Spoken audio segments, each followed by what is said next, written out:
Before anything begins, let yourself pause.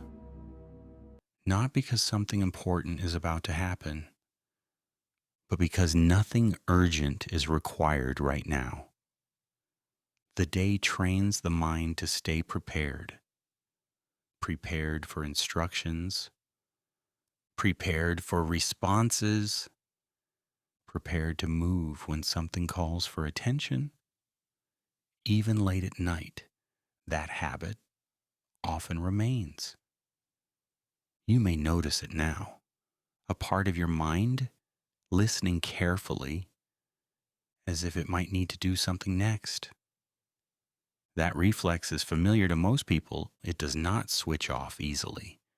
So for a moment, there is no need to change it. You do not have to relax on purpose. You do not have to slow your breathing. You do not have to clear your thoughts. Effort is still effort, and effort keeps the mind alert. Instead, just allow yourself to stop anticipating. Nothing here will ask you to respond. Nothing here will test your attention. Nothing here will require agreement or understanding. This is a space where instructions are not given, and nothing is expected in return. As you listen, you may notice how often the mind waits, waiting for the next idea, waiting for the next sentence, waiting for something that signals what matters. That waiting is not a mistake. It is learned behavior.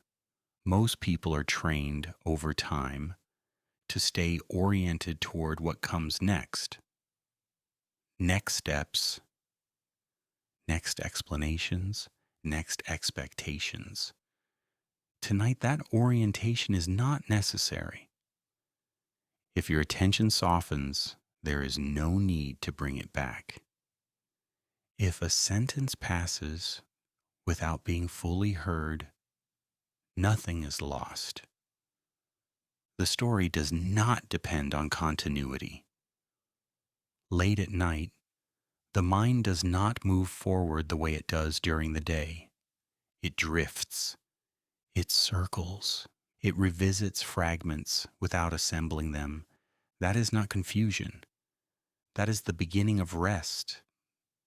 You may already feel moments where your thoughts slow, not dramatically, just enough to notice the difference. There may be brief pauses between ideas, moments where nothing immediately replaces what just passed.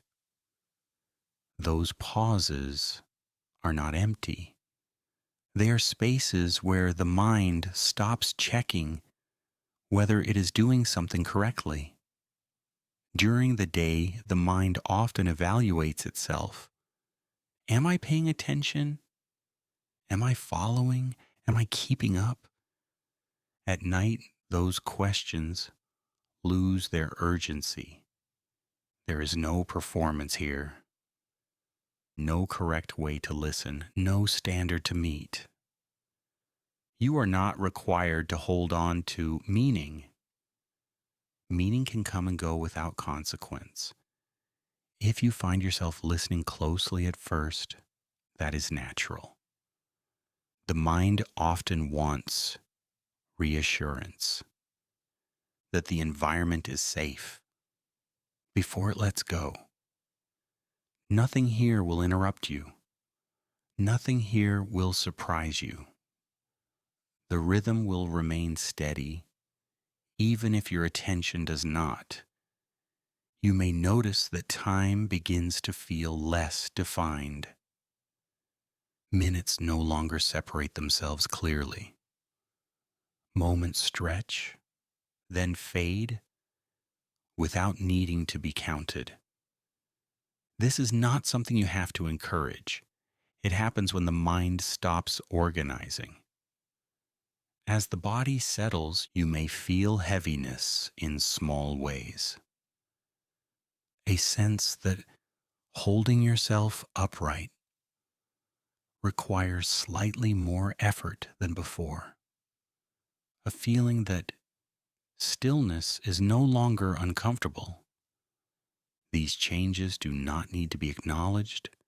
They arrive whether you notice them or not. This opening is not meant to lead you somewhere. It is meant to remove the feeling that you need to arrive at anything.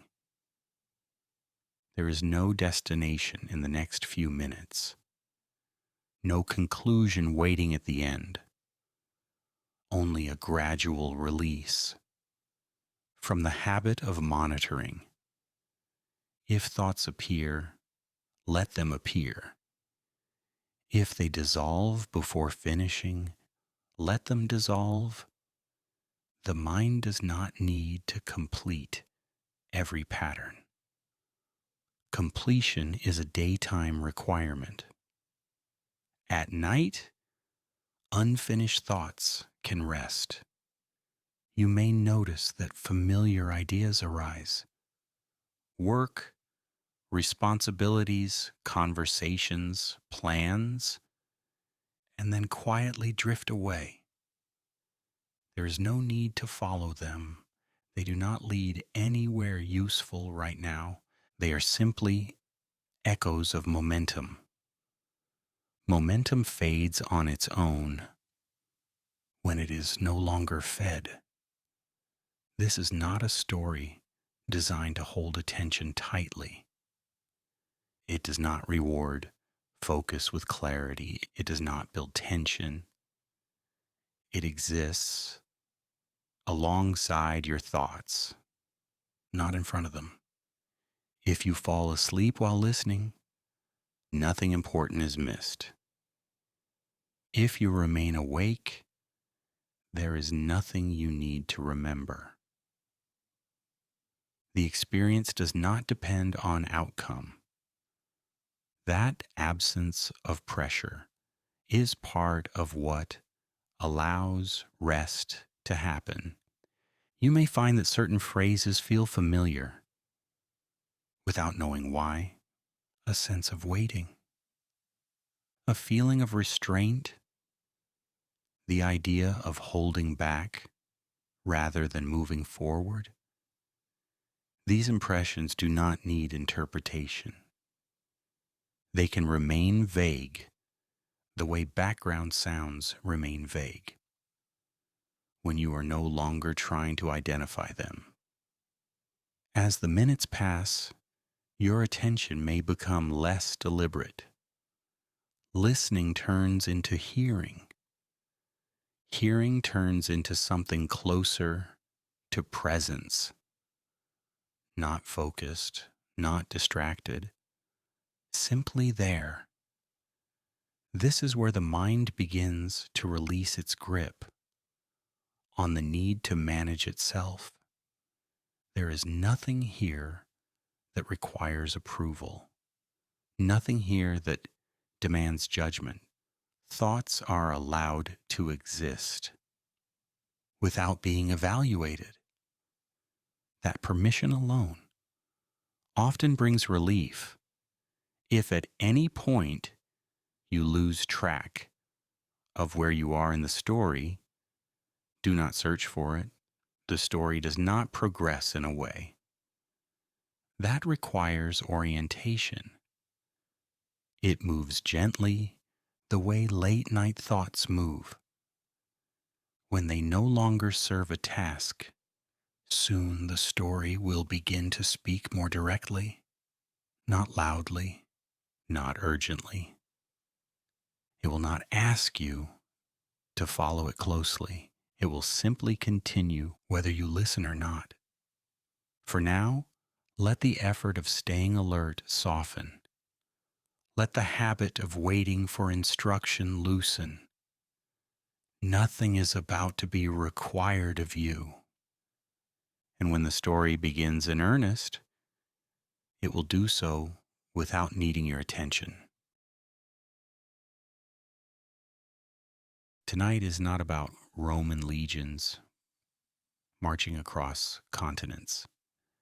It is not about emperors shouting orders from marble balconies. It is not even about ruins slowly dissolving into dust. Those things are already silent. Before you drift any deeper, if this quiet helps you feel safe tonight, you're welcome to stay with us.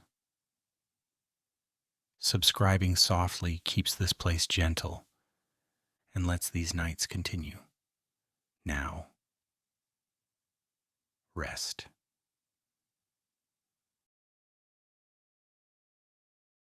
Tonight is about something that never learned how to be quiet, something that survived collapse, something that did not need to be rebuilt, something that moved inward.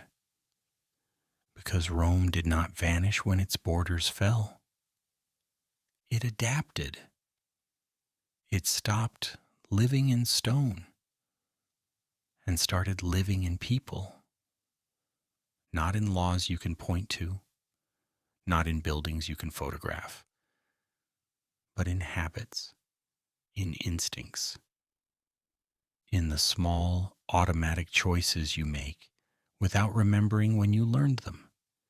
You do not wake up in the morning thinking, "Today I will follow ancient imperial logic."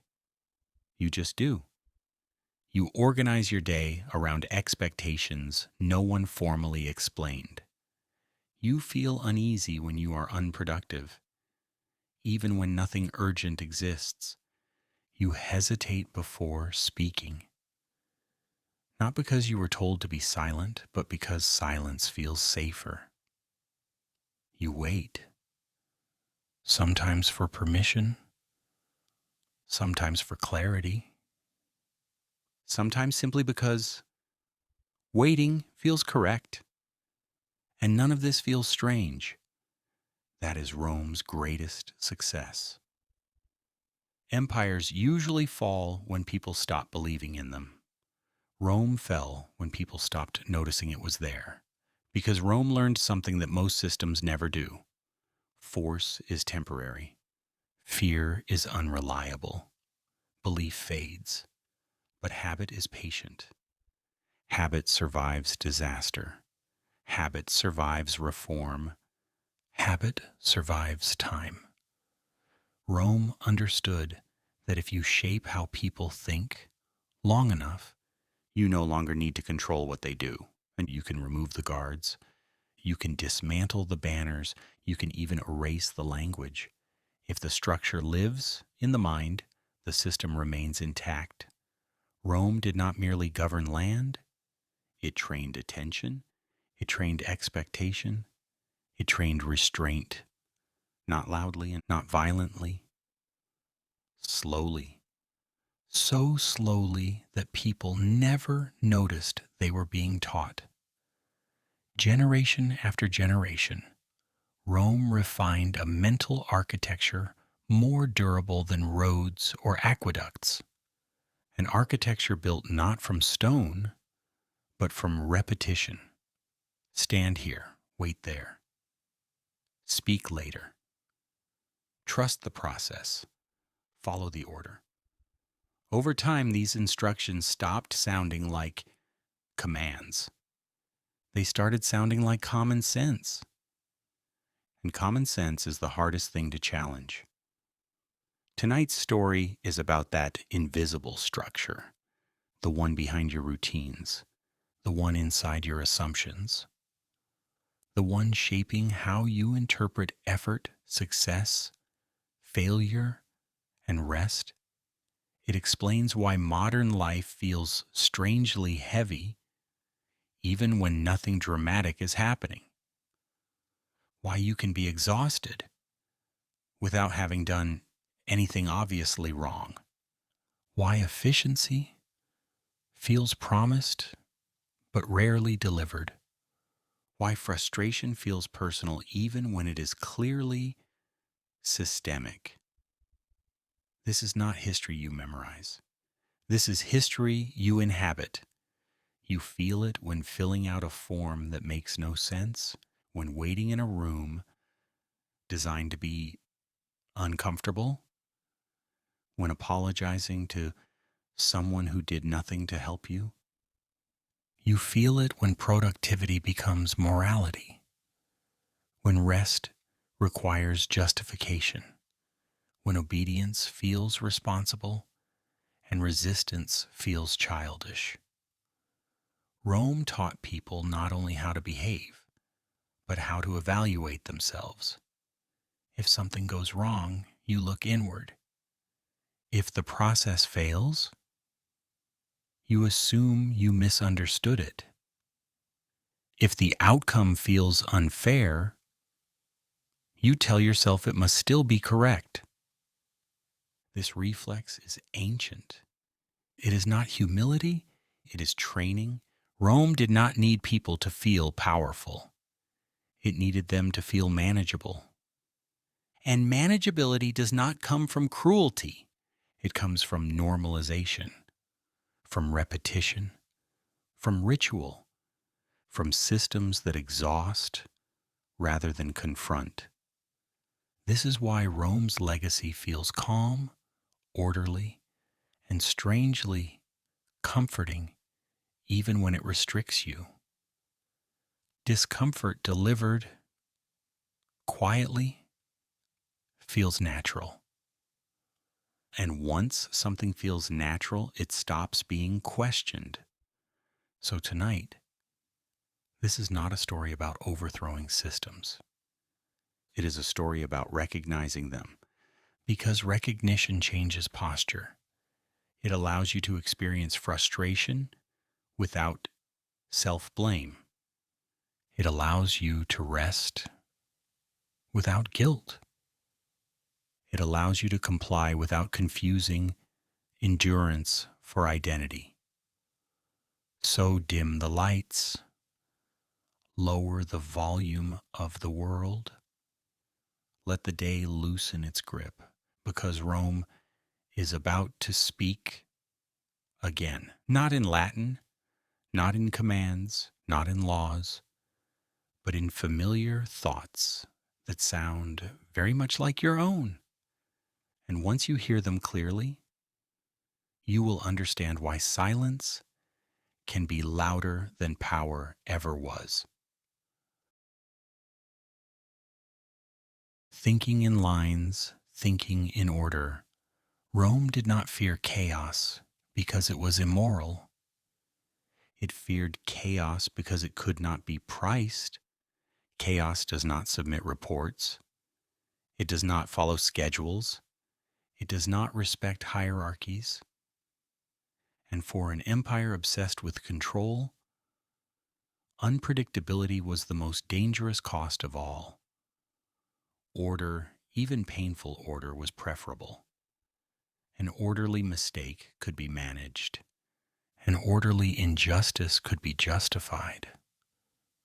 An orderly failure could be repeated without protest. Chaos offered none of that. This is where mental obedience begins. Long before Romans stood in physical lines, they learned to think in them. Straight lines, clear sequences, defined paths from beginning to end. Roman life was structured like a procession. You did not simply arrive somewhere. You approached, you waited, you were acknowledged, you proceeded. There was always a correct order, a correct step, a correct authority to appeal to, a correct moment to speak. If you followed the sequence, you were safe. Not successful, not happy, safe. If you skipped a step, even accidentally, suspicion followed immediately. Why are you ahead of schedule? Why are you asking now? Why are you out of order? This logic did not remain in administration. It migrated inward.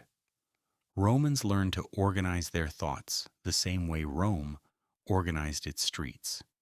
Straight where possible, predictable where necessary, controlled at all times. Start here.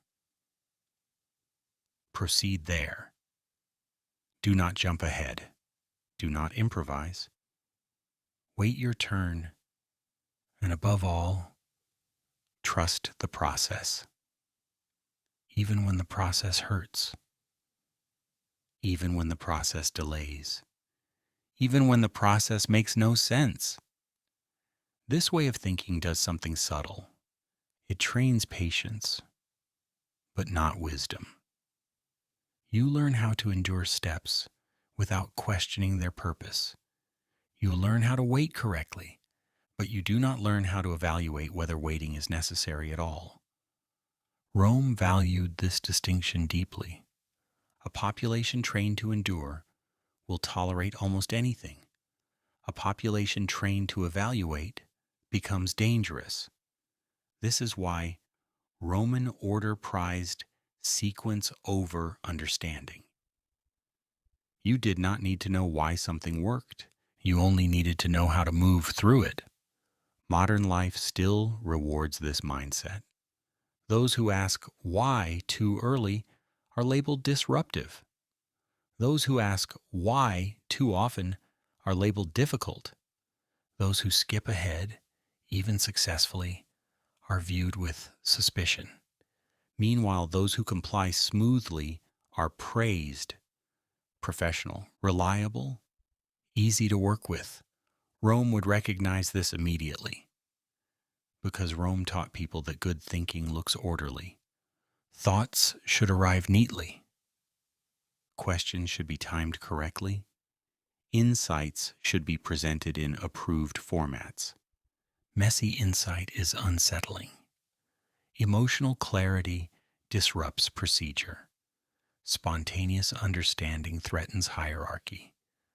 So people learn to think slowly, not deeply, slowly, cautiously, incrementally, with permission, not because they were unintelligent, but because intelligence without order was unsafe. In Rome, being correct at the wrong time could ruin you. Speaking truth out of sequence could cost you status. Acting decisively without authorization could look like rebellion. So people adapted. They learned to wait before thinking fully, to check the room before forming conclusions, to filter understanding through structure. This habit survived. It explains why modern systems feel strangely allergic to improvisation. Creativity is celebrated, but only in controlled environments. Innovation is encouraged, but only after approval.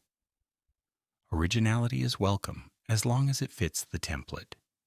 You may think freely, but please submit your ideas through the proper channel, preferably in writing, preferably with a timeline, preferably with supporting documents. Rome perfected this logic.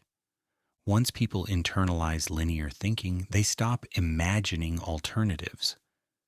Not because alternatives are impossible, but because alternatives feel unrealistic, unprofessional, risky, out of order. Instead of asking, is there another way? People ask, what is the next step? And when no next step appears, they wait. Even when waiting produces nothing, even when no one told them to. This is one of Rome's most durable lessons. If people believe progress must follow a visible sequence, they will not move without it. They will hesitate at empty intersections. They will pause at invisible boundaries. They will seek permission even when none is required. This is not indecision. It is training. Rome understood that thinking in lines simplifies governance. Straight paths reduce friction. Predictable behavior reduces resistance. When people move step by step, systems can anticipate them.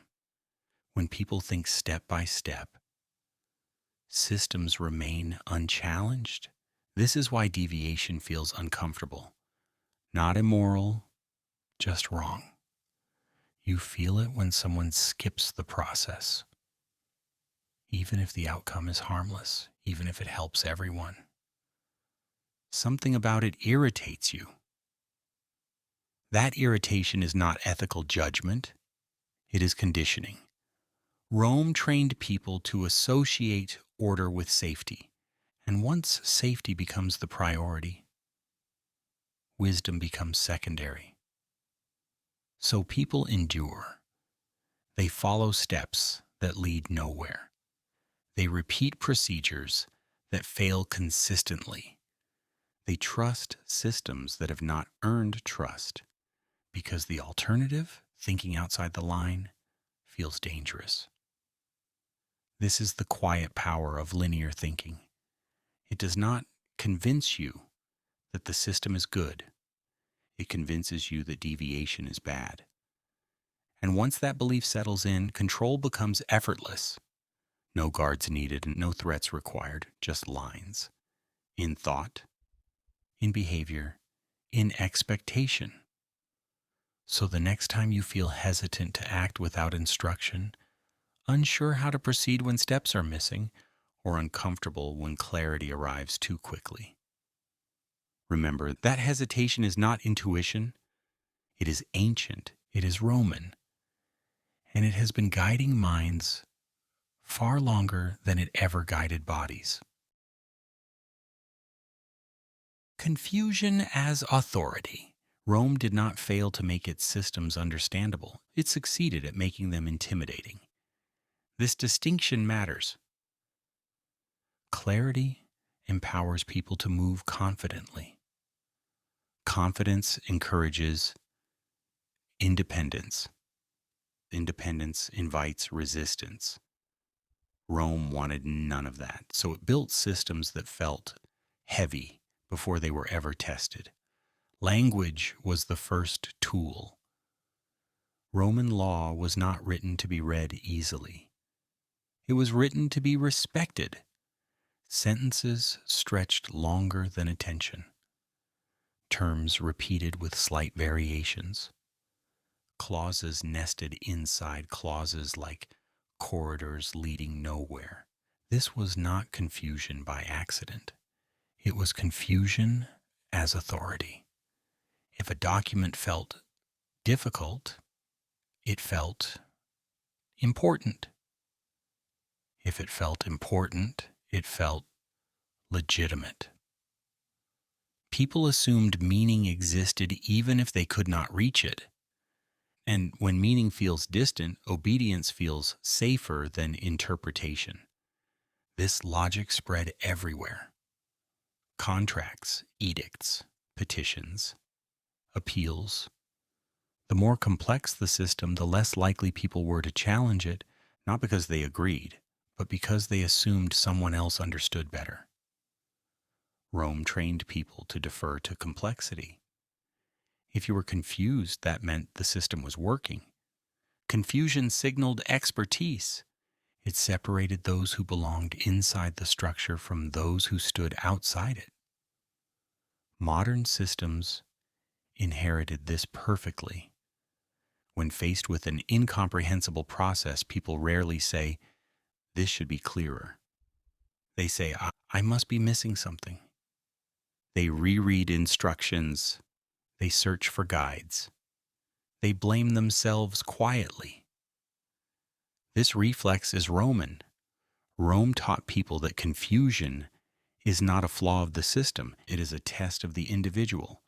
If you fail the test, you do not accuse the exam. You assume you studied incorrectly. This belief trains obedience efficiently because confused people seek guidance rather than change. They look for experts.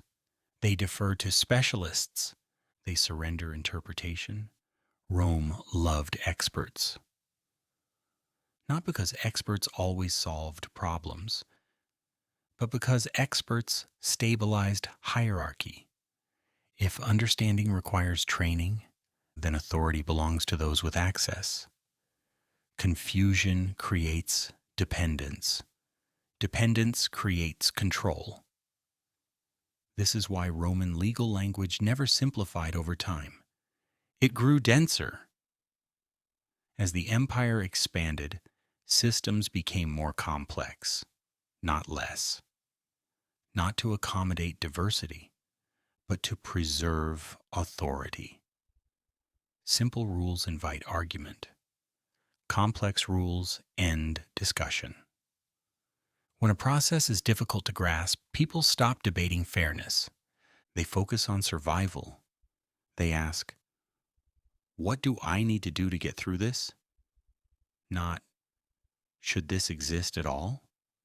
This shift is crucial. Rome did not need people to admire its systems. It needed them to submit to them. Confusion achieves that quietly. Modern bureaucracy operates the same way. You encounter procedures that feel deliberately opaque, forms that reference other forms, instructions that contradict themselves politely, processes that seem to assume knowledge you were never given. And when you feel lost, the system remains calm. It does not apologize. It does not clarify, and it waits. The burden of understanding rests entirely on you. If something goes wrong, the response is rarely sympathy. It is usually, you should have read it more carefully. This sentence is one of Rome's longest surviving laws. It implies fairness without ensuring it. It transforms confusion into personal failure. Rome understood that when people blame themselves, systems remain unchallenged. This is why modern contracts still resemble ancient Roman logic. Length implies seriousness. Density implies legitimacy. You click, I agree, not because you understand, but because you assume understanding is unnecessary. The agreement exists, therefore it must be valid. This belief is older than modern law. Rome taught people that written complexity equals moral weight. If it is written carefully enough, it must be right. And if it is right, disagreement feels irresponsible. So people comply. They accept outcomes they do not comprehend. They submit to rules they cannot explain. They treat documents as sacred objects rather than tools. Rome would consider this ideal. Confusion also creates emotional distance. When systems feel incomprehensible, people detach. They stop expecting kindness. They stop expecting logic. They expect procedure. This lowers resistance. Anger requires clarity. You cannot rage against what you do not understand. You can only endure it. Rome relied on this emotional dampening.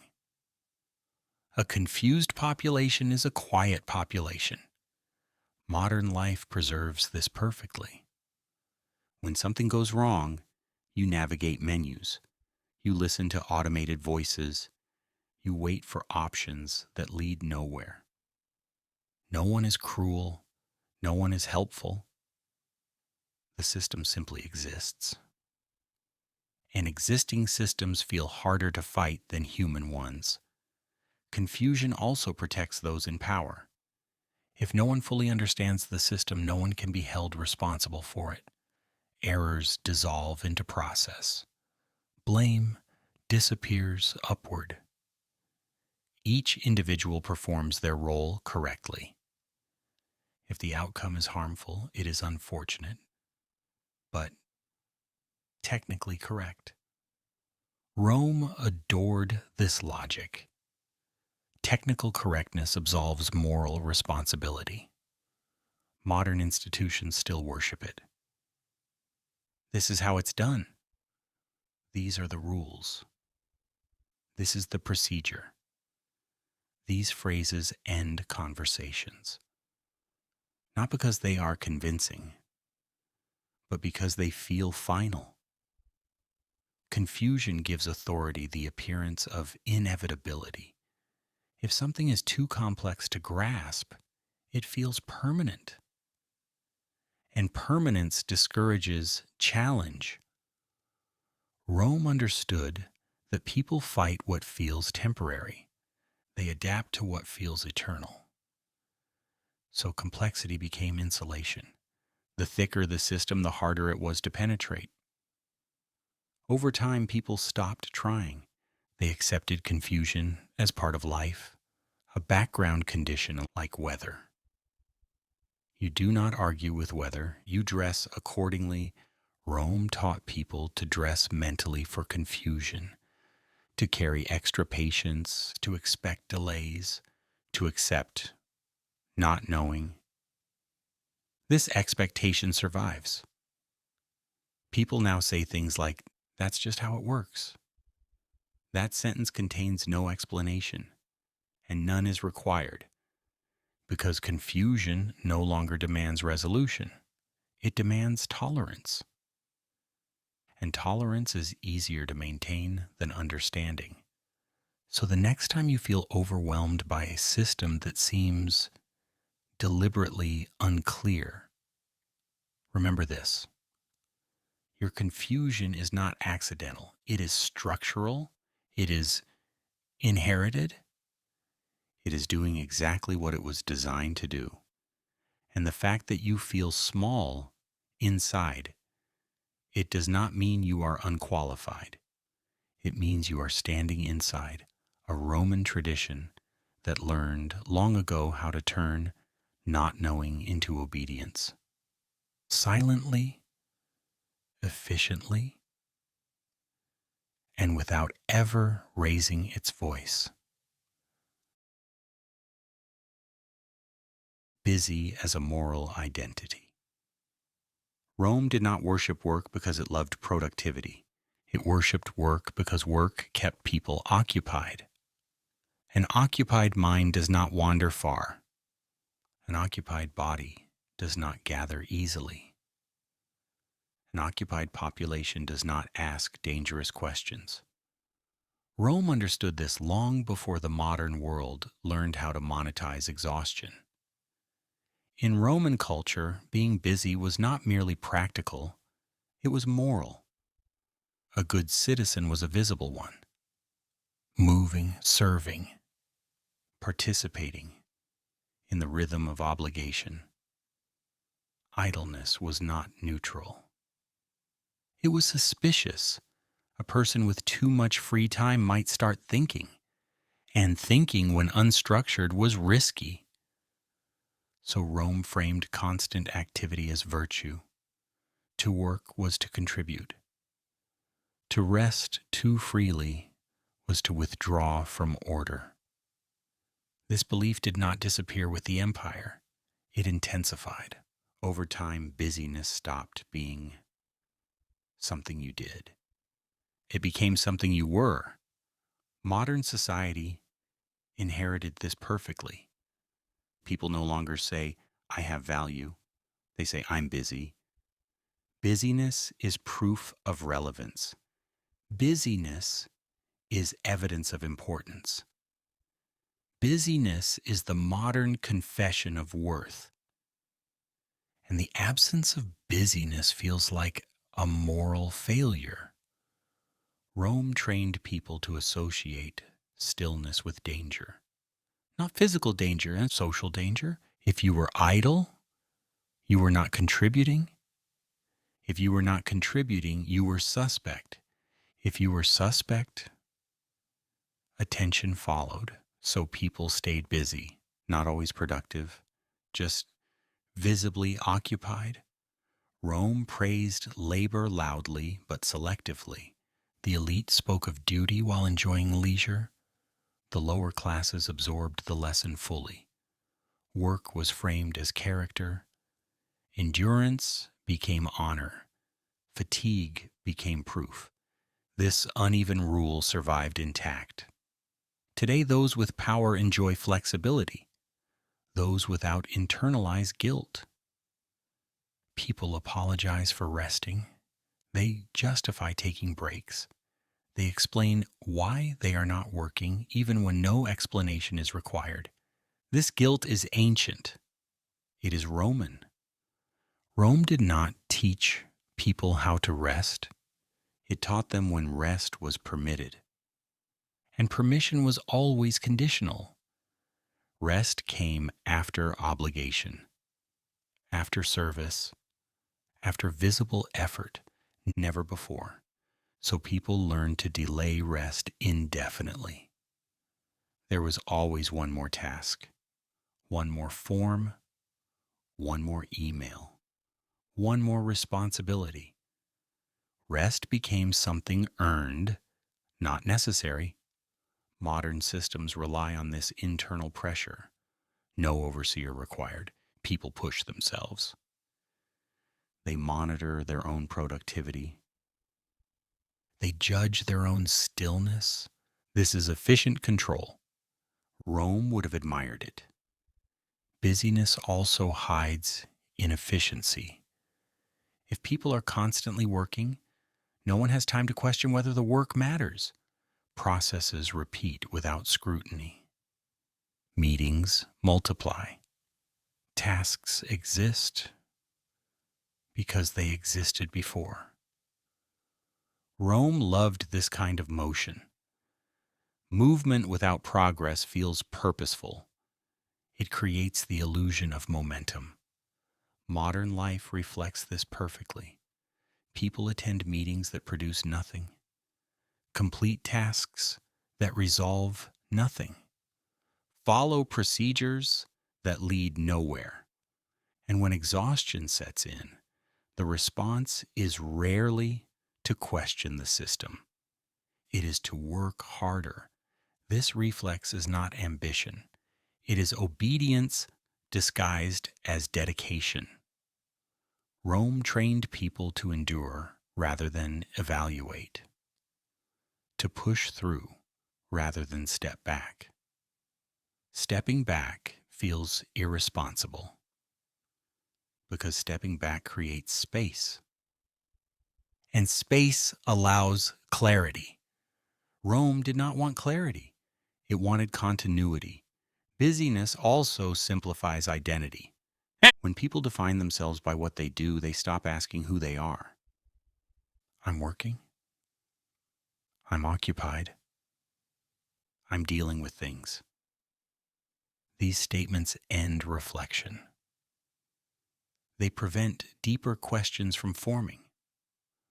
Rome understood that identity rooted in duty is easier to manage than identity rooted in values. Duties can be assigned. Values can resist. Modern culture reinforces this daily. When asked how they are, people answer with schedules. Busy, tired, running behind. These responses are socially acceptable. Saying I'm still is not. Saying I'm resting invites judgment.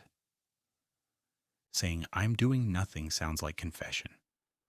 Rome trained people to fear doing nothing because doing nothing looks like refusal, and refusal is threatening.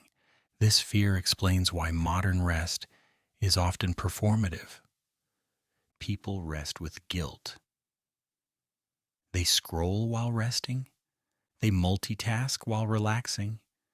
They turn leisure into productivity. Hobbies must be useful. Vacations must be efficient. Even sleep is optimized. Rome would recognize this immediately. Rest that serves productivity is acceptable. Rest that exists for its own sake is dangerous. This mindset keeps people permanently engaged, not fulfilled, engaged. Engagement is measurable. Fulfillment is not. Rome preferred measurable obedience. Busyness also creates hierarchy. Those who appear busiest seem most important. Schedules become status symbols. overwork becomes proof of commitment. Rome elevated those who sacrificed personal comfort for visible duty. Modern systems do the same. Exhaustion is praised, boundaries are questioned. People who say no are seen as uncooperative. People who burn out quietly are admired. This admiration is misplaced. Burnout is not devotion, it is depletion. But Rome did not care about depletion, it cared about output. So long as people kept moving, the system functioned. Modern systems follow this logic relentlessly. They do not collapse when individuals collapse, they replace them. Busyness also erodes resistance. A tired person does not organize, they cope, they survive, they adapt. Rome understood that exhaustion narrows perspective. It shrinks ambition. People stop dreaming of change and focus on recovery. This makes control effortless. You do not need to suppress revolt. You exhaust it before it forms. So when people say, "I don't have time," what they often mean is, "I am too tired to imagine alternatives." That tiredness is not accidental. It is cultivated, and it is moralized. Hard work is praised, even when it leads nowhere. Effort is admired even when it serves nothing. Because the point is not outcome, it is compliance. Rome taught people that constant labor makes you good, not happy, not free. Good. And goodness, when defined by systems, is very convenient. So the next time you feel uneasy doing nothing, when rest feels wrong even though you need it, when productivity feels like obligation rather than choice, remember, that discomfort is not intuition. It is inheritance. It is Rome whispering that your value depends on movement, but movement without meaning is not virtue. It is maintenance. And Rome was very good at maintenance. Waiting as character formation? Rome did not see waiting as wasted time. It saw waiting as education. Waiting taught people where they stood. Waiting taught people how much they mattered. Waiting taught people to accept delay as normal. This was not inefficiency, it was design. In Rome, very little happened immediately. You waited for grain, you waited for legal decisions, you waited for audiences, permissions, responses, verdicts. Even punishment was delayed. And delay mattered, because waiting reshapes behavior. A person who waits long enough begins to adjust expectations downward. Urgency fades, desire softens, resistance weakens. Rome understood this deeply. Immediate response invites reaction. Delayed response invites resignation. So Rome delayed, not randomly, ritually. Waiting became part of the process, not a flaw in it. To wait was to participate correctly. Those who waited patiently were seen as disciplined. Those who complained were seen as unstable. Patience became a civic virtue, not because patience improved outcomes, but because patience reduced friction. A population trained to wait does not demand speed. It adapts to slowness. Modern life inherited this perfectly. Waiting rooms still exist where technology has made them unnecessary. Forms still take weeks when they could take minutes. Approvals still move through layers no one can fully explain. And when people complain, the response is rarely urgency. It is reassurance. Please be patient. Your request is being processed. Thank you for waiting. These phrases are ancient. They do not promise resolution. They promise continuation. Rome taught people that waiting is not a pause. It is a test. If you pass the test, you are rewarded with access. If you fail the test, you are labeled difficult. This framing changes everything, and people stop asking whether waiting is reasonable. They ask whether they are waiting correctly. They monitor their tone.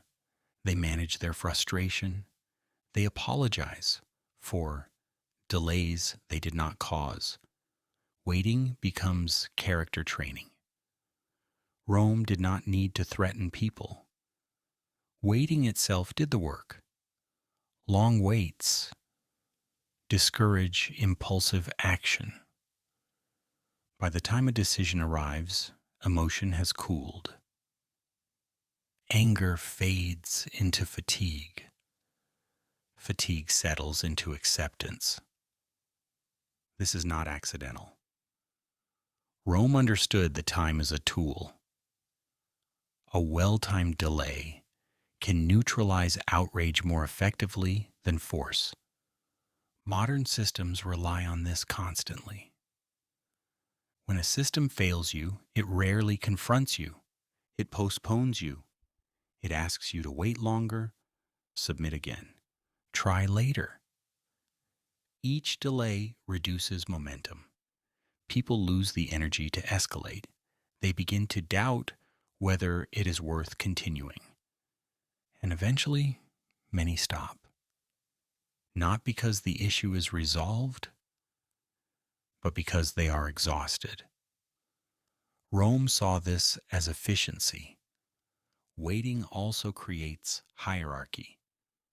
Some people wait more than others. The powerful are seen quickly. The ordinary wait indefinitely. This difference communicates status without words. You learn your place by how long you are kept waiting. Rome was very clear about this. Citizens waited. Elites did not. Modern life preserves this quietly. Appointments are delayed differently depending on who you are. Access is faster for those with influence. Waiting becomes invisible sorting. Those who wait without protest are rewarded with continued participation. Those who resist waiting risk exclusion. Rome taught people to endure delay rather than challenge it, because challenging delay looks like impatience, and impatience looks childish. This moral framing is powerful. It makes obedience feel mature. Waiting also reshapes time perception. When delays are normal, urgency feels inappropriate. People stop expecting responsiveness. They plan around slowness. They lower expectations. This adaptation makes systems appear stable, not because they are effective, but because people stop demanding effectiveness. Rome preferred slow stability over fast change. Modern institutions agree. A slow system feels permanent. A fast system invites scrutiny. Waiting also trains emotional restraint. People learn to suppress visible frustration. They smile politely. They thank clerks who cannot help them. They remain calm in situations that would otherwise provoke anger. This restraint is praised. Professional, patient, understanding. Rome valued these traits highly, not because they indicated wisdom, but because they reduce disruption. A waiting population regulates itself, and people judge each other's reactions. Someone who complains too loudly becomes the problem, not the delay. This peer enforcement is crucial. Rome did not need to police patience aggressively. People enforced it socially. Modern waiting rooms operate the same way. When someone expresses frustration, discomfort spreads. Others avoid eye contact. Silence pressures the dissenter to quiet down. The group protects the system.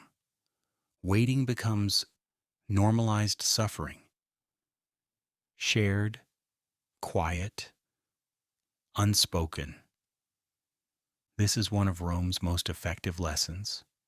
Shared discomfort without coordination produces compliance. People suffer together, but not collectively. They do not organize. They endure. Waiting also erodes the sense of agency. When outcomes are delayed indefinitely, people stop feeling in control. They adapt to uncertainty. They accept that decisions happen elsewhere. This reduces initiative. Why act decisively if everything depends on approval? Rome benefited from this mindset. Citizens who wait for instruction are easier to govern than citizens who act independently. Modern life reflects this. People hesitate to move forward without confirmation. They wait for emails. They wait for responses. They wait for signals. Even when none are coming, waiting becomes default behavior. This is not patience. It is learned helplessness. But framed as responsibility, Rome was careful with this framing. Waiting was never described as powerlessness. It was described as order. And order always sounds virtuous. So people accepted waiting as a sign of maturity. They learned that demanding speed looked reckless, that urgency looked emotional, that insisting on resolution looked inappropriate. This inversion is critical. It protects systems from accountability. If delay is normal, failure is less visible. Nothing is wrong. It is just taking time. Rome mastered this ambiguity. Modern systems maintain it effortlessly. So, the next time you find yourself waiting in a room designed to discourage comfort for a decision you did not make, on a timeline you cannot influence, remember, you're not merely passing time, you are being shaped by it. Waiting is not neutral. It teaches submission gently. It trains you to accept delay without question. And over time, it turns endurance into character. Rome did not conquer the world by moving quickly. It ruled by teaching people how to wait. And that lesson, once learned, is very difficult to unlearn. The fear of being wrong. Rome did not need its citizens to be correct. It needed them to be cautious. There is an important difference. Correctness can be debated. Caution settles quietly. Rome understood that people who fear being wrong will regulate themselves more efficiently than any external authority ever could. So the empire cultivated that fear carefully. Not the fear of punishment, the fear of exposure. In Roman society, error was rarely private.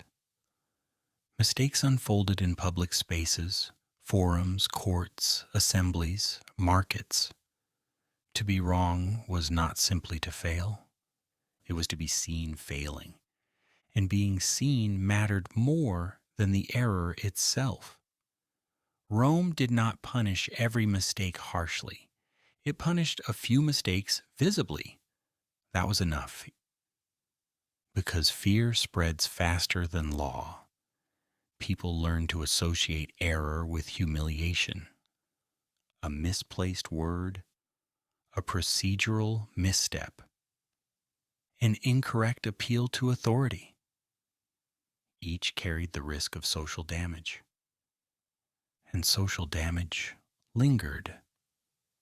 Physical punishment ends. Embarrassment echoes. Rome understood this psychological asymmetry perfectly. So people learned to hesitate before speaking, before acting, before committing to an opinion. Hesitation was safer than confidence. Silence was safer than initiative. This fear did not eliminate mistakes. It eliminated experimentation. And that was the goal. A population afraid of being wrong does not innovate recklessly. It waits.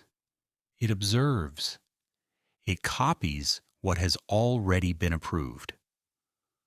Rome preferred replication over originality. Originality creates unpredictability. Predictability creates order. Modern systems inherited this instinct intact. Today, people are rarely punished for being wrong. They are corrected publicly, politely, with just enough sharpness to leave a mark. Corrections are framed as guidance. As you should already know, for future reference, just a quick reminder, these phrases sound gentle. That is why they work. They imply that the mistake was avoidable, that knowledge existed, that the failure belongs to the individual. The system remains blameless. Rome taught people that ignorance is a moral flaw, not a neutral condition. If you did not know, you should have known. If you were confused, you should have prepared. This belief shifts responsibility inward. People stop asking whether instructions were clear. They ask why they failed to understand them. This internalization is powerful. Fear of being wrong turns curiosity into risk. Questions feel dangerous. Asking for clarification feels like admitting inadequacy. So people guess. They imitate. They follow precedent rather than insight. Rome valued precedent deeply. Not because precedent was always wise, but because it was safe. Doing what has been done before reduces exposure. If something goes wrong, responsibility diffuses backward. This is how it's always been done. That sentence protects individuals beautifully. Modern institutions use it constantly. Fear of being wrong also reshapes communication. People soften statements, they hedge opinions, they speak in conditional language. Maybe. I think. Just a thought. Confidence becomes suspicious. Decisiveness looks reckless. Rome preferred cautious speech. Speech that left room for retreat. Speech that avoided commitment. This allowed authority to remain flexible. If nothing is stated clearly, nothing can be challenged clearly. Modern professional language reflects this perfectly. Emails filled with disclaimers. Meetings that conclude without conclusions.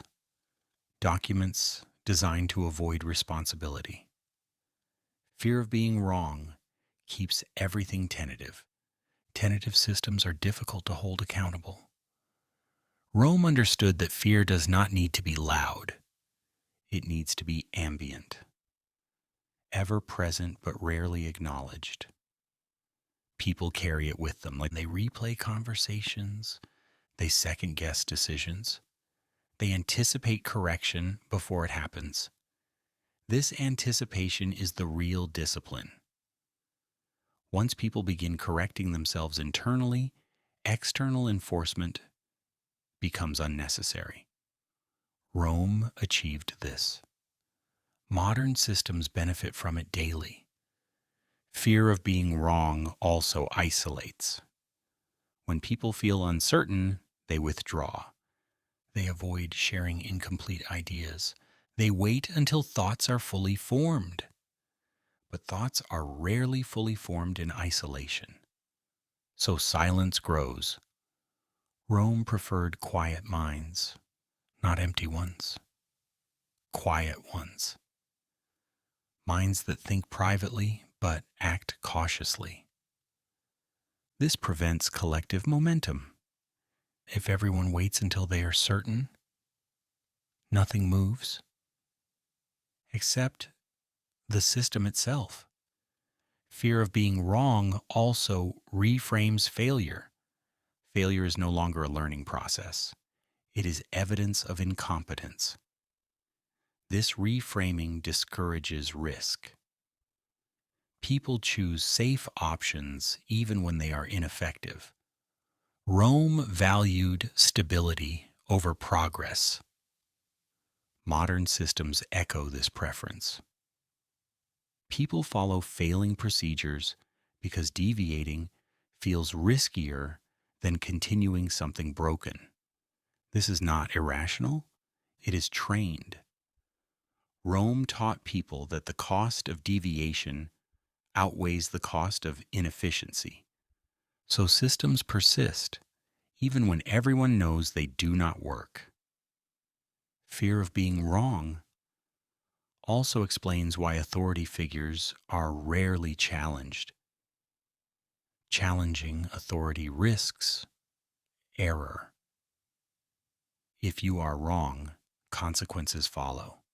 If you are right, consequences still follow. Being right too early can be dangerous. Rome knew this. Truth delivered out of sequence was treated as disruption, so people learned to time correctness carefully, often too late. Modern life reflects this perfectly. People notice problems early. They talk about them privately. They raise them cautiously. By the time issues are addressed publicly, damage is already done. But no one feels responsible because no one wanted to be wrong.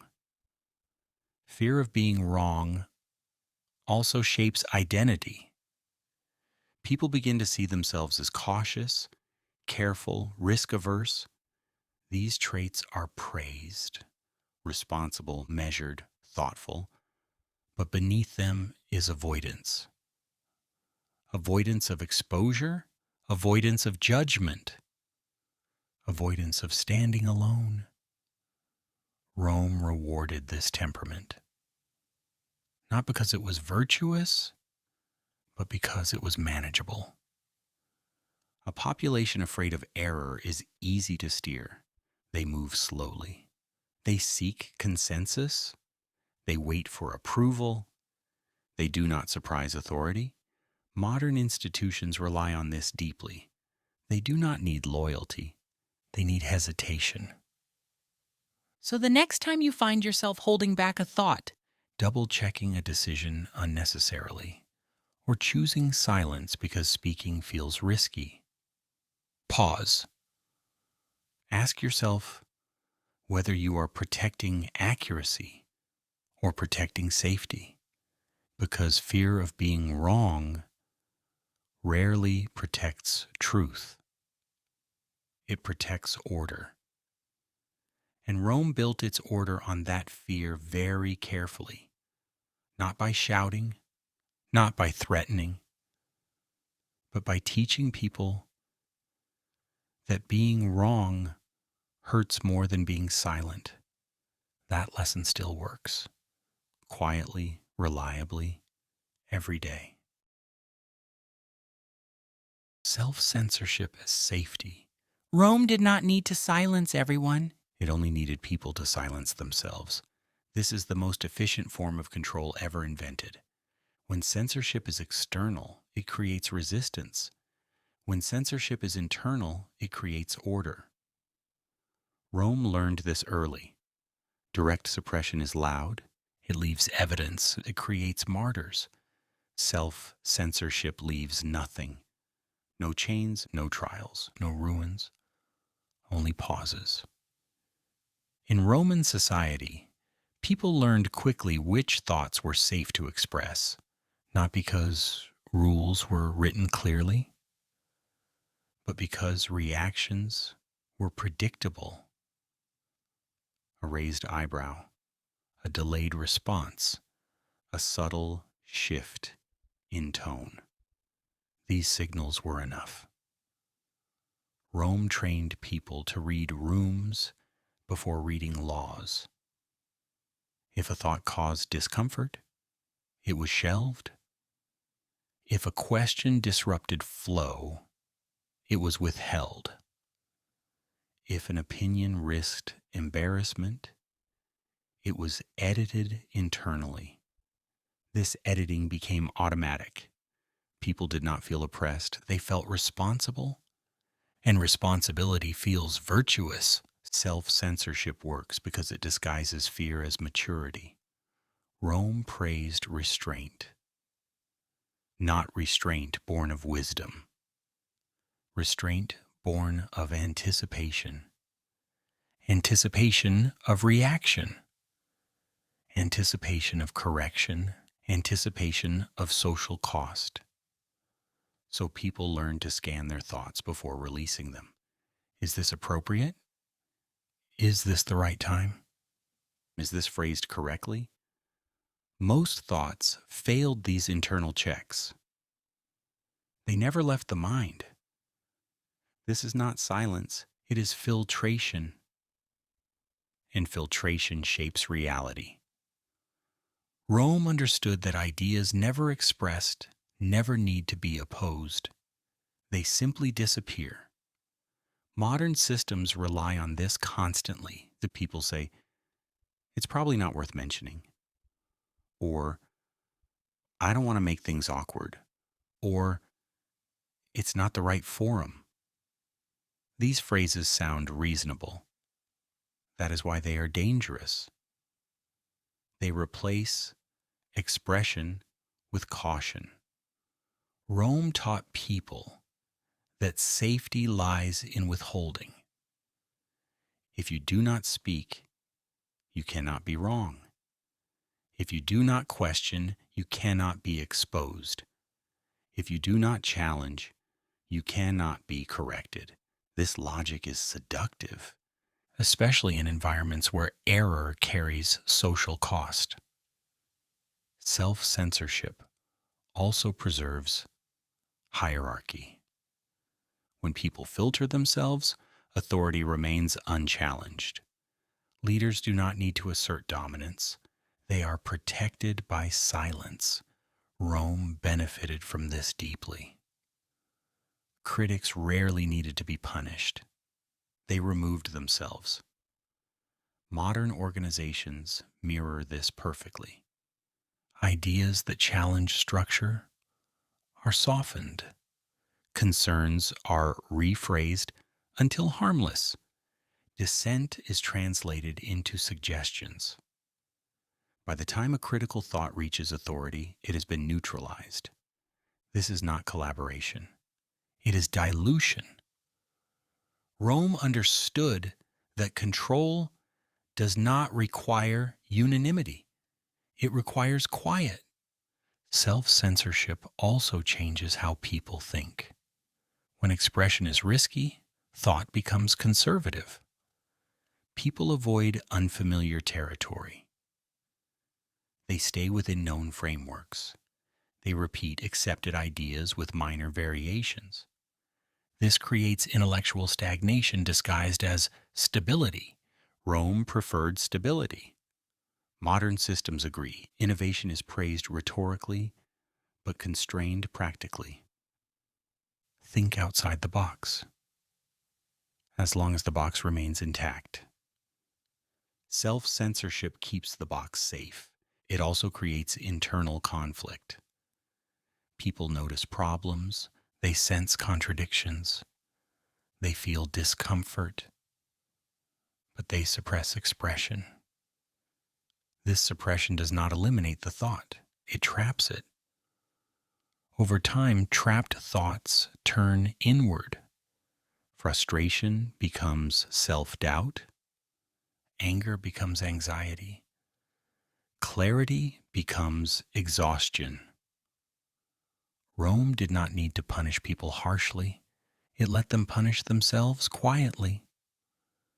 Modern life is full of this quiet punishment. People replay conversations they never had. They draft messages they never send.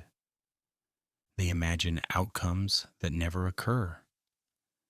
Mental energy is consumed by restraint.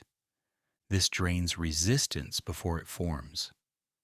Self-censorship also creates loneliness.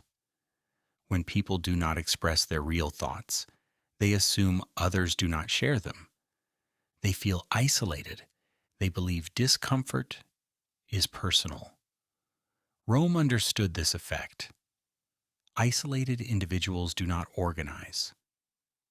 They internalize, they cope alone. Modern systems preserve this perfectly, and people think, maybe it's just me. Others seem fine. I must be overreacting. These thoughts keep systems intact. Self-censorship also blurs truth. When people constantly edit themselves, reality becomes polished. Problems appear smaller than they are. Conflicts appear manageable. Urgency fades. Rome benefited from this smoothing effect. Rough edges provoke action. Smooth narratives lull people. Modern institutions are masters of smoothness. Language becomes vague. Statements become carefully balanced. Nothing sounds alarming. And when nothing sounds alarming, nothing changes. Self-censorship also explains why humor becomes a refuge. People joke about problems they cannot address seriously. Sarcasm replaces confrontation. Irony replaces argument. Rome tolerated humor. It releases pressure without altering structure.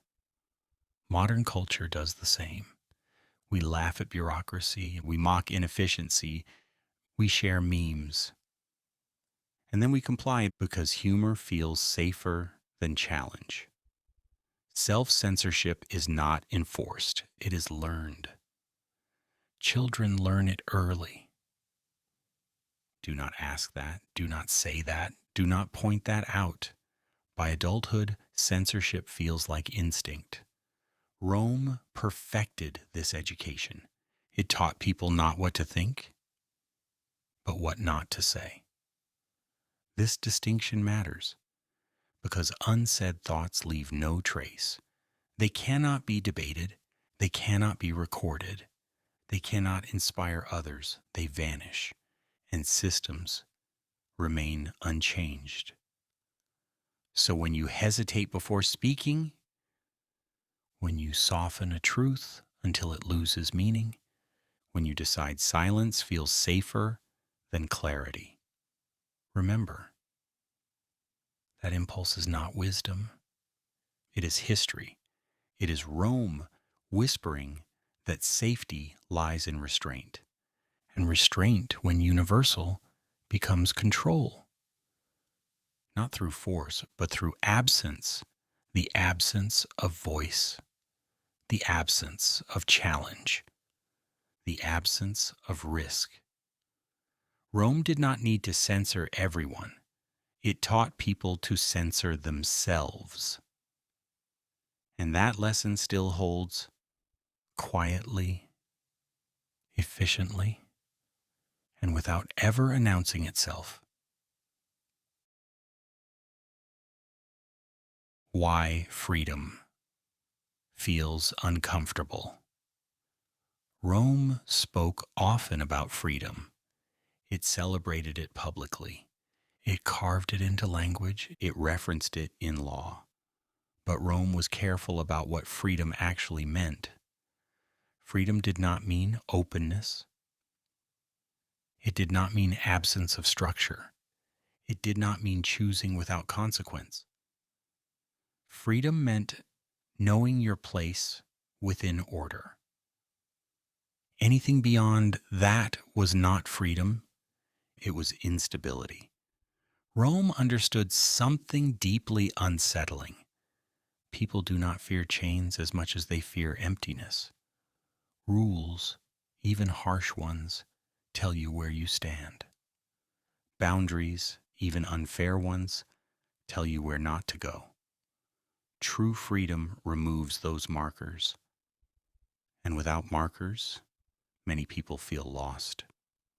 Rome exploited this discomfort masterfully. It did not remove freedom outright. It surrounded freedom with anxiety. Step outside structure, and you were alone. Step outside instruction, and you were exposed. Step outside hierarchy, and you were responsible. Responsibility without guidance feels frightening, so people chose structure. Not because it was kind, but because it was familiar. Rome trained people to associate freedom with risk. Risk of being wrong, risk of standing out, risk of bearing consequences alone. Within the system, mistakes were shared. Outside it, mistakes were personal. This distinction mattered. Freedom meant no one else could be blamed. And blame is heavy. Modern life inherits this fear perfectly. People say they want freedom, but what they usually want is flexibility within structure. They want options that are pre-approved, choices that have been validated, paths that feel safe. Total openness feels uncomfortable because it demands judgment. And judgment demands ownership. Rome taught people to fear ownership. Ownership breaks hierarchy. If you choose freely, you cannot claim you were just following rules. That phrase disappears, and with it, protection. So people cling to systems, even broken ones, because broken systems still absorb responsibility. Freedom does not. Freedom returns responsibility to the individual. Rome made that feel dangerous. This is why freedom rarely arrives as relief. It often arrives as anxiety. When rules loosen, people feel exposed. When supervision fades, people feel uncertain. When authority withdraws, people do not immediately feel empowered. They feel uneasy. Rome trained this reaction carefully. Generations learned that safety comes from alignment, from being inside something larger. Freedom threatens that alignment. It removes reference points. Without reference points, self-doubt rushes in. Am I doing this right? Is this allowed? What happens if I fail? Rome preferred citizens who asked those questions internally rather than aloud. Internal doubt keeps people contained. Modern systems reinforce this constantly. When people are given autonomy without support, they freeze. They wait for direction that never arrives. They recreate structure themselves. Because structure feels calming. This is not stupidity. It is conditioning. Rome taught people that unstructured freedom leads to punishment, not necessarily from the state, from society, from peers, from silence. Freedom isolates before it liberates. Rome understood this transitional discomfort, so it never allowed people to linger there. It quickly reintroduced order, guidelines, norms, expectations. Freedom was always temporary, contained, supervised. Modern institutions follow this pattern closely. They speak of empowerment while maintaining layers of control. They offer choice among approved options. They encourage independence, but with monitoring. This creates the illusion of freedom without its discomfort. True freedom requires tolerance for uncertainty. Rome discouraged that tolerance. Uncertainty breeds creativity. Creativity breeds deviation. Deviation disrupts order. So people were trained to seek certainty instead, even when certainty was artificial, even when it came at the cost of autonomy. This is why people often defend restrictive systems. They are not defending injustice. They are defending predictability. Predictability feels safe. Freedom feels unfinished. Rome preferred finished people. People whose identities were defined, roles assigned, paths mapped. Modern life still rewards this. Rhythms with clear trajectories, careers with logical progression, lives that make sense on paper. Freedom disrupts narratives. It creates gaps. Gaps invite judgment. Rome taught people to fear judgment, so they stayed within lines. Freedom also exposes values. When rules disappear, values must guide action. And many people were never taught to trust their values. They were taught to trust procedures. Rome excelled at this substitution. Procedure replaced conscience. When something went wrong, the response was simple. I followed the rules. Freedom removes that defense. It demands moral clarity. Clarity is exhausting. Rome spared people that exhaustion. Modern systems continue the favor. They offer endless instructions, so people never have to decide alone. This feels merciful, until it isn't, because over time, people lose confidence in their own judgment. They hesitate even when rules are absent. They seek permission reflexively. They feel uneasy acting freely. This unease is not natural, it is learned. Rome taught people that freedom without approval is dangerous. Approval feels safer than autonomy. This explains why people resist change even when systems harm them. Change introduces uncertainty. Uncertainty demands judgment. Judgment demands courage. Rome did not want courageous citizens. It wanted predictable ones. Modern institutions agree. Predictability can be managed. Courage cannot. Freedom also threatens identity. When you are no longer defined by role, you must define yourself. That process is uncomfortable. It requires introspection. It invites doubt. Rome avoided this by assigning identity externally. Citizen and soldier, clerk, subject. Modern life still does this. Titles replace character. Positions replace purpose. Freedom dissolves titles. And without titles, people feel invisible. Rome taught people to equate identity with function. Freedom interrupts function, so people retreat. They choose structure again. This cycle repeats. Freedom appears briefly, discomfort follows, structure returns. Rome mastered this rhythm. Modern systems play it flawlessly. So when freedom feels unsettling, remember this. That discomfort is not evidence that freedom is wrong. It is evidence that you were trained for something else.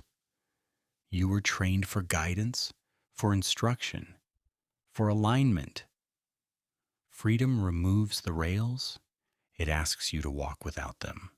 And that feels unnatural only because rails have been there for so long.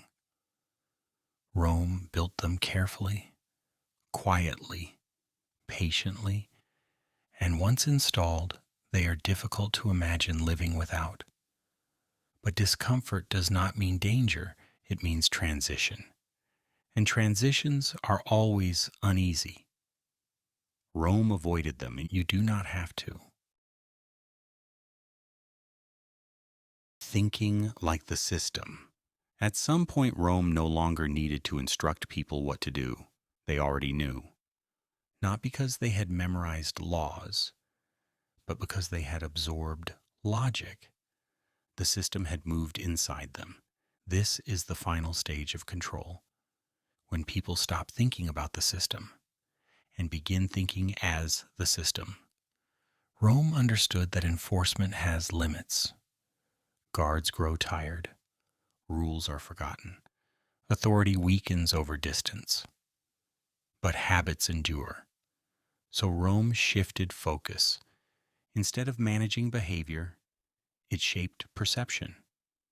People learned to anticipate outcomes before acting. They learned to predict consequences before speaking. They learned to see situations through institutional eyes. What will this look like? How will this be received? Is this appropriate? These questions appear harmless. They are not. They replace personal judgment with systemic simulation.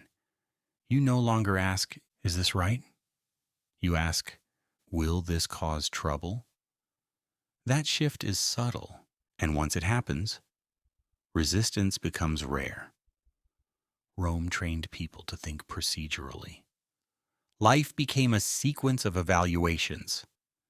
Before action, there was assessment. Before assessment, there was caution. Before caution, there was hesitation. Over time, spontaneity disappeared. Not because it was forbidden, but because it felt unsafe. This is what it means to think like the system. You adopt its priorities. Efficiency over meaning, stability over truth, continuity over justice. Rome did not require citizens to love the empire. It required them to preserve it unconsciously. Modern systems inherited this method perfectly. People defend policies they did not create. They justify procedures that inconvenience them. They explain away failures as necessary. This defense feels rational. It is not loyalty, it is identification. Once people identify with the system, criticism feels personal. An attack on procedure feels like an attack on self. Rome achieved this slowly. Citizens began to define themselves by function. Their value came from alignment. Being in good standing mattered more than being correct. Modern life reflects this deeply. People introduce themselves by role. They measure worth by compliance. They feel pride in navigating complex systems efficiently. This pride is important. It rewards adaptation rather than change. Thinking like the system also flattens moral nuance. Situations become categories. People become cases. Outcomes become metrics. Rome loved metrics. Metrics reduce complexity. They turn human experience into manageable data. When people adopt this view, empathy weakens, not out of cruelty, out of efficiency. This is just how it works. There's nothing I can do. These are the rules. These phrases are not excuses. They are symptoms. Symptoms of internalized structure. Rome taught people to separate intention from impact. If the procedure was followed, harm became irrelevant. Modern systems operate identically. People perform tasks without considering consequences. Responsibility dissolves into process. No one feels accountable because no one feels empowered. Thinking like the system also creates self-surveillance. People monitor their own behavior. They adjust tone. They edit opinions. They anticipate evaluation. No one needs to watch. The watching happens internally. Rome did not invent surveillance. It perfected self-surveillance. A watched mind is efficient. It corrects itself. It prevents deviation before it occurs. Modern workplaces thrive on this. People track their productivity obsessively. They measure output. They judge themselves constantly. External oversight becomes secondary. The system runs quietly. Thinking like the system also reshapes ambition. People aim for advancement within structure. They rarely question the structure itself. Success becomes positional, not transformational. Climbing replaces redesigning. Rome preferred climbers. Climbers reinforce hierarchy. Reformers threaten it. Modern institutions reward those who navigate complexity smoothly, not those who simplify it. Complexity justifies authority. Simplicity challenges it. So people learn to speak in system language. They adopt jargon. They reference frameworks. They align vocabulary with power. Language becomes a passport. Those who speak it belong. Those who do not are excluded quietly. Rome used Latin this way. Modern systems use acronyms, terminology, policy language. Understanding the language signals legitimacy. Once people internalize it, they defend it instinctively. Thinking like the system also narrows imagination. Alternatives feel unrealistic. Radical ideas sound naive. Incremental change feels mature. Rome taught people to fear disruption. Disruption threatens predictability. Predictability protects power.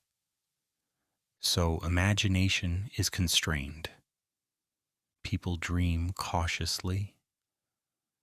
They limit hopes to what seems feasible within the system. This is not lack of creativity. It is trained restraint. Rome understood that imagination is dangerous. It introduces possibility. Possibility introduces dissatisfaction. Dissatisfaction fuels change. So Rome redirected imagination into compliance. Dream of advancement, dream of approval, dream of stability, not of transformation. Modern life reflects this. People dream of promotion, not reinvention, of recognition, not liberation, of fitting better, not breaking free. Thinking like the system also normalizes contradiction.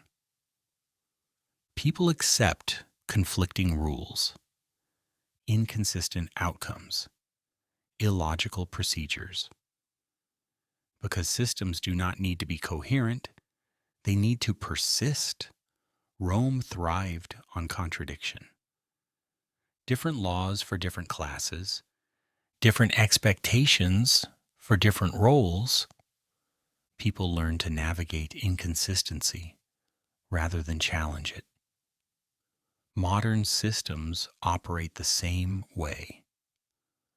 Rules change without explanation. Policies contradict each other. People adapt. They stop expecting logic. They expect navigation. Navigation becomes skill. Skill becomes status.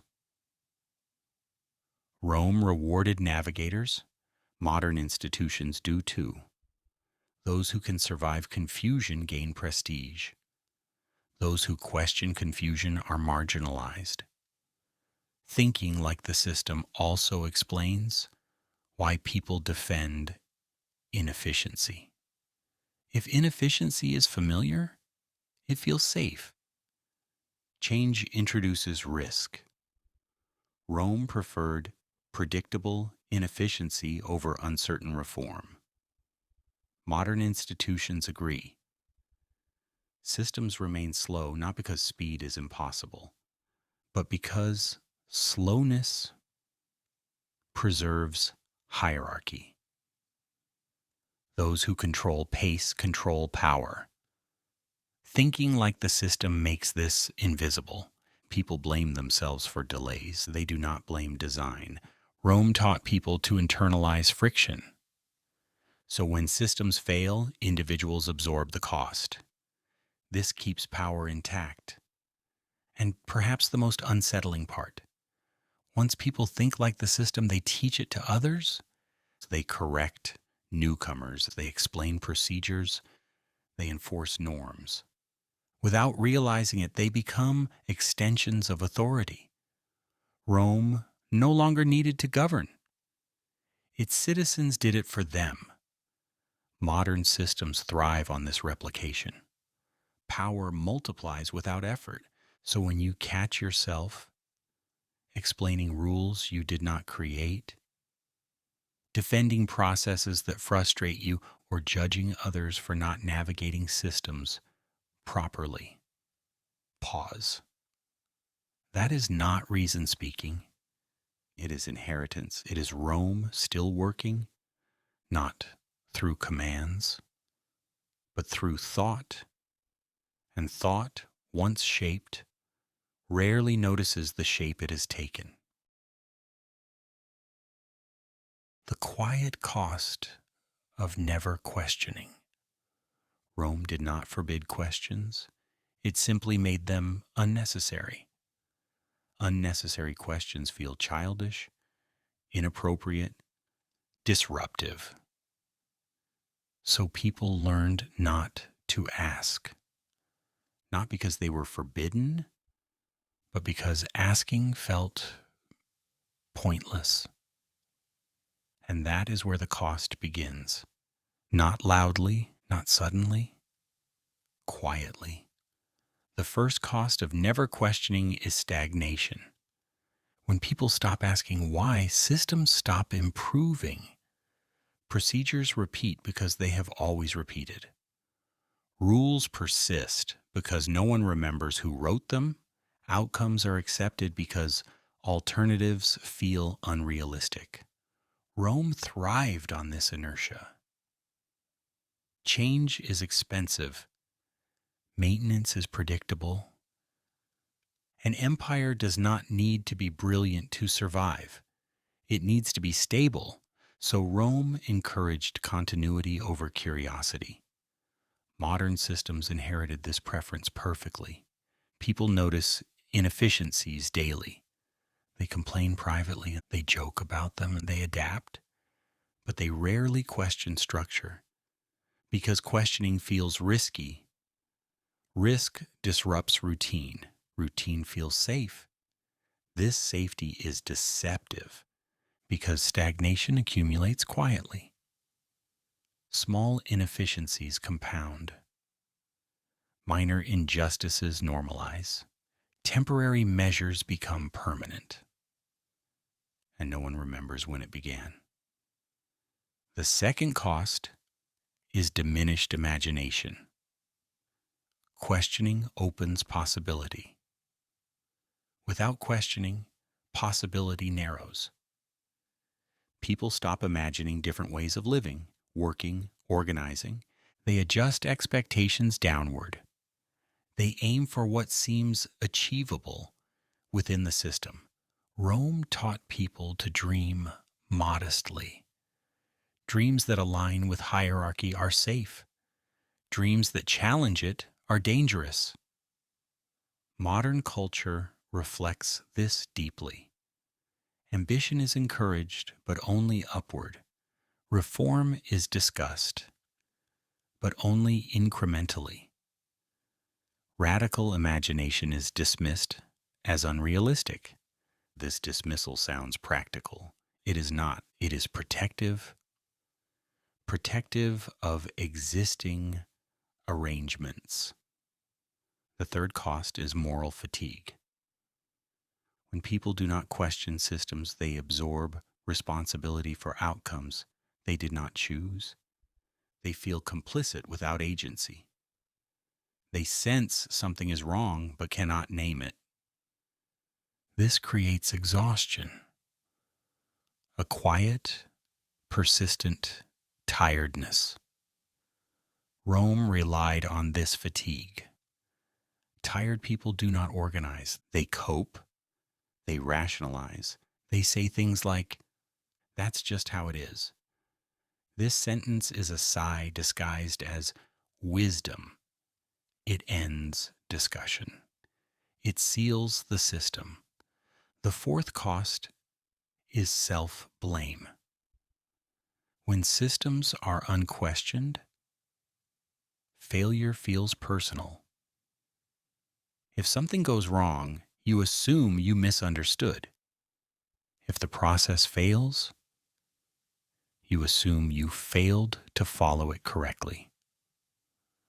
Rome trained this reflex carefully. Systems were framed as neutral.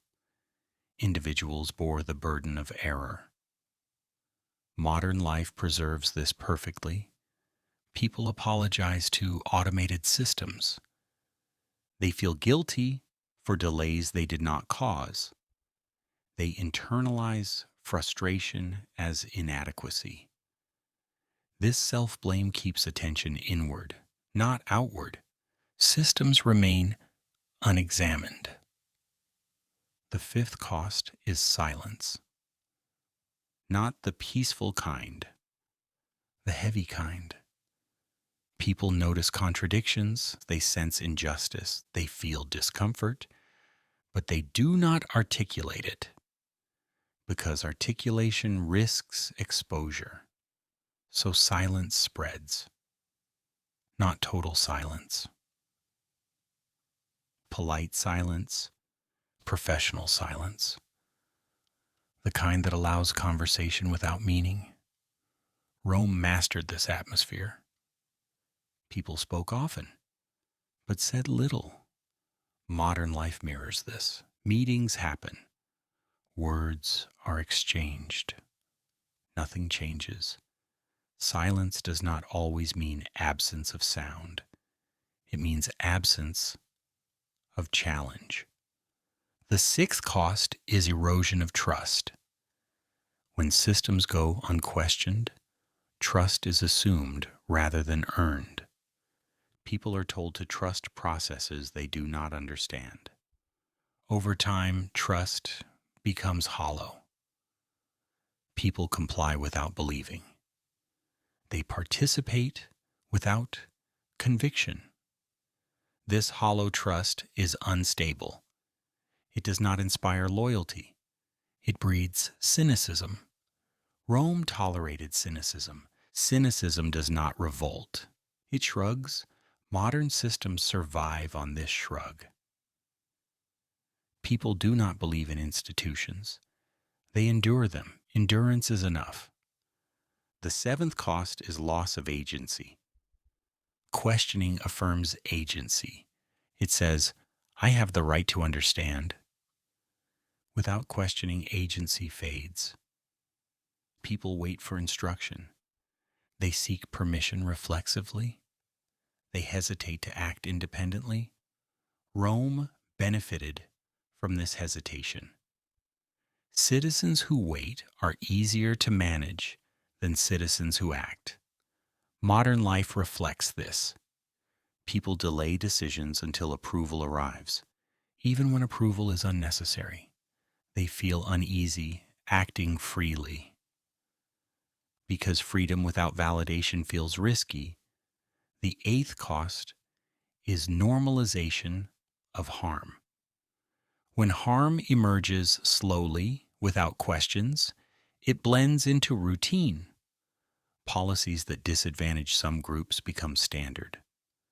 Practices that exhaust workers become normal.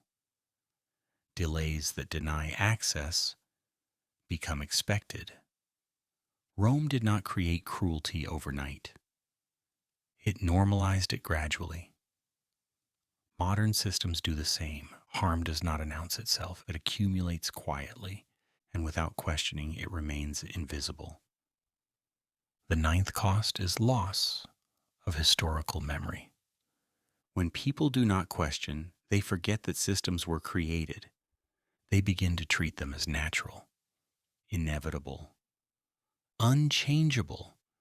Rome encouraged this perception. If systems feel eternal, resistance feels futile. Modern institutions benefit from this amnesia. People rarely ask who designed a process or why it exists. They assume it must exist for a reason, even when no one remembers that reason. The 10th cost is loneliness. Questioning is often a shared act. It connects people.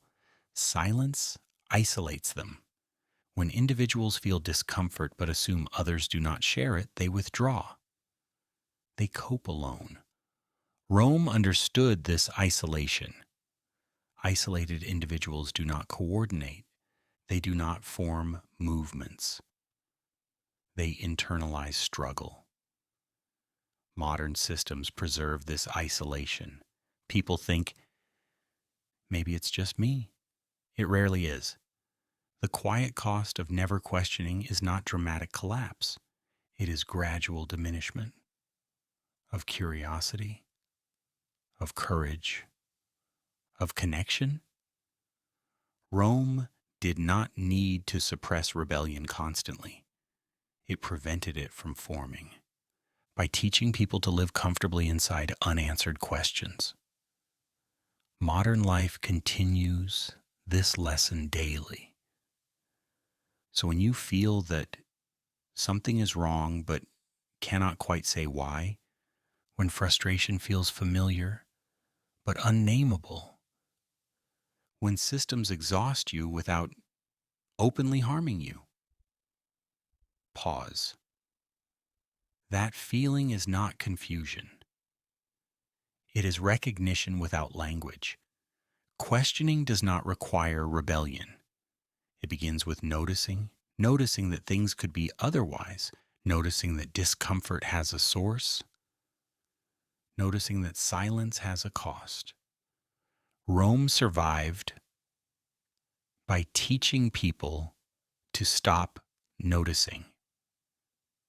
You do not have to repeat that lesson. You can notice quietly, carefully, without shouting, and even that small act, the simple refusal to accept confusion as destiny, carries more power than Rome ever wanted people to realize. You were trained, not broken. By now, something should feel different. Not resolved, not lighter, just clearer, like realizing the room was dim on purpose. If modern life has ever felt heavier than it should, more exhausting than its outcomes justify, more confusing than its promises suggest, that weight was not created by your personal failure. You did not miss a lesson. You did not misunderstand something everyone else understood. You are not uniquely inadequate. You were trained carefully, patiently, across centuries. Rome did not survive by crushing people. It survived by shaping them. It taught people how to think before it told them what to do. It taught them what to fear before it named the rules. It taught them what felt normal long before it defined what was right. And once those lessons settle in the body, they feel natural. You feel busy even when nothing meaningful is happening. You feel guilty when resting without permission. You hesitate before speaking, even in rooms with no authority. These reactions are not personal defects. They are inherited reflexes. Rome did not leave ruins inside you. It left habits. Habits that tell you to wait. Habits that tell you to comply. Habits that tell you confusion is your fault and silence is maturity. So when you struggle inside systems that feel strangely indifferent, that delay without explanation, that demand patience without clarity, understand this: the struggle is not evidence that you are broken. It is evidence that the system is working exactly as designed. Rome trained people to internalize friction. If something was difficult, the individual adapted. If something was slow, the individual waited. If something felt wrong, the individual doubted themselves. This internalization preserved order beautifully. It also preserved exhaustion. Modern systems inherited this logic without needing to announce it. You feel it when processes make you tired, but not angry. When injustice feels dull rather than shocking. When frustration turns inward instead of outward.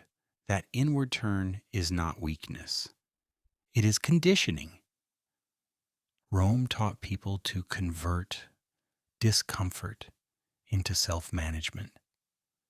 You manage your expectations. You manage your tone. You manage your reaction. And the system remains untouched. So when you hear people say, life is just hard, or that's just how it works, listen carefully. Those are not truths. They are symptoms.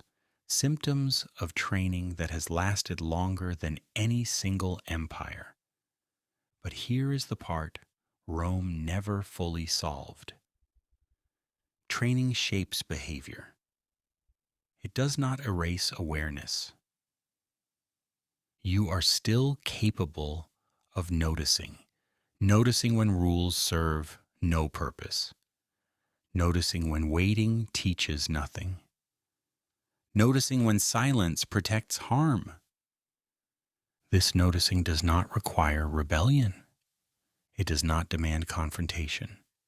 It begins quietly, with a refusal to confuse endurance with virtue. You do not need to fight every system. You do not need to dismantle structures overnight. You do not need to announce resistance. You only need to stop blaming yourself for discomfort that was engineered. Because once self-blame loosens, something subtle changes.